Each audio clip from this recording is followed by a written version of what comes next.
पद्मनाभ स्वामी मंदिर के बारे में आपने खूब सुना होगा और ये भी सुना होगा कि ये मंदिर दुनिया के सबसे अमीर मंदिरों में शुमार है। लेकिन क्या आपने मंदिर के 6 तहखाने के बारे में सुना है? ये 6 तहखाने बहुत ही ज्यादा रहस्यमयी है और इनमें से एक तहखाना तो आज भी बंद है। इसे खोलने की हिम्मत कोई भी नहीं करता है। इसे खोलने के लिए सरकार भी डरती है और सरकार ने इसे ना खोलने की कड़ी चेतावनी दे रखी है। केरल की राजधानी तिरुवनंतपुरम में स्थित पद्मनाभ स्वामी मंदिर अपनी सुंदरता और भव्यता के लिए प्रसिद्ध है। लेकिन मंदिर एक और चीज के लिए सबसे ज्यादा जाना जाता है, वो है यहाँ की रहस्यमयी तिजोरियाँ। ये मंदिर अपने गुप्त और रहस्यमयी तिजोरी को लेकर खबरों में बना रहता है। पद्मनाभ स्वामी मंदिर भारत के सबसे अमीर हिंदू मंदिरों में शुमार है, जहाँ भगवान विष्णु जी की एक बहुत ही सुंदर प्रतिमा है। यह मंदिर भगवान विष्णु को ही समर्पित है।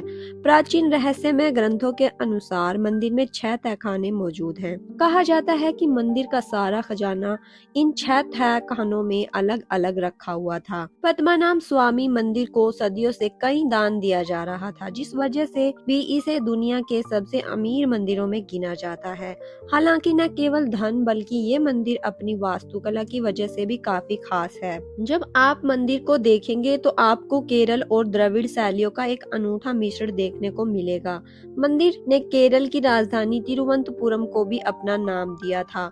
थिरुअनंतपुरम का अर्थ है भगवान अनंत पद्मनाभ का पवित्र निवास। चलिए अब मंदिर का इतिहास जान लेते हैं। मंदिर की उत्पत्ति के बारे में इतिहासकार अलग अलग बातें बताते हैं। कुछ लोग कहते हैं पद्मनाभ स्वामी मंदिर 8वीं शताब्दी का है। जो संरचना अभी बनी हुई है उसके बारे में कहा जाता है कि इसे 18वीं शताब्दी में श्रावणकोर महाराजा मार्तंड वर्मा द्वारा बनाया गया था। तब से मंदिर का मैनेजमेंट त्रावणकोर शाही परिवार के वंशजों द्वारा ही संचालित एक ट्रस्ट द्वारा किया जाता है। अब जान लेते हैं इसके 6 तहखानों के बारे में। पद्मनाभ स्वामी मंदिर में गर्भगृह के नीचे 6 बड़े बड़े गुप्त वॉल्ट यानी के तहखाने बने हुए हैं।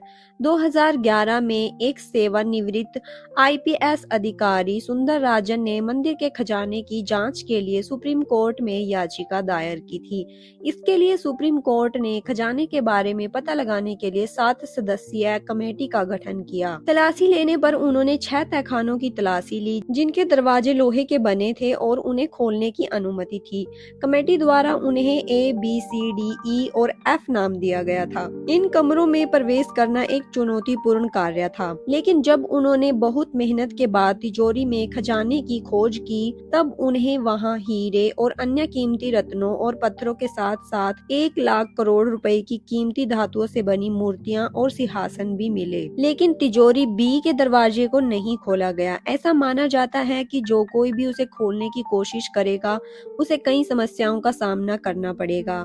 माना जाता है कि सभी 6 तिजोरियों में से चैम्बर B भगवान पद्मनाभ स्वामी से सबसे अधिक जुड़ा हुआ माना जाता है। तिजोरी खुलने के चंद हफ्ते बाद ही याचिकाकर्ता की अकस्मात मौत के बाद बदकिस्मती की यह धारणा और भी मजबूत हो गई। ऐसा माना जाता है कि तिजोरी B की रक्षा नागों द्वारा की जा रही है। एक पौराणिक पिशाच और अन्य अलौकिक देवताओं द्वारा की जा रही उन्हें तिजोरी का संरक्षक माना जाता है और ऐसा कहा जाता है कि जो कोई भी दरवाजे को खोलने का प्रयास करेगा वह अपने लिए कई समस्याओं को आमंत्रित करेगा। सदियों पहले जब मंदिर प्रबंधन ने कल्लारा B को खोलने की कोशिश की तो उन्हें उसमें से लहरों की आवाज सुनाई दी। जब ये तहखाना रहस्यमय और डरावना लगने लगा तब उन्होंने अपना फैसला बदलकर वापस इसे बंद करने का निर्णय लिया। 1930 के दशक में जब लुटेरों का एक गिरोह मंदिर को लूटने गया तो उन्होंने देखा कि सांप उनकी ओर आ रहे हैं। ऐसा माना जाता है कि प्राचीन काल के संतों ने शक्तिशाली नाग पासम मंत्र का जाप करके कक्ष के इस प्रवेश द्वार को सील कर दिया गया था। केवल सबसे सटीक समझदार पुजारी जिसने गरुड़ मंत्र का पूरा ज्ञान हो वो गरुड़ मंत्र को जाप करके इसे खोल सकता है। अब हम कल्पना ही कर सकते हैं कि इस मंदिर के अंदर क्या हो सकता है।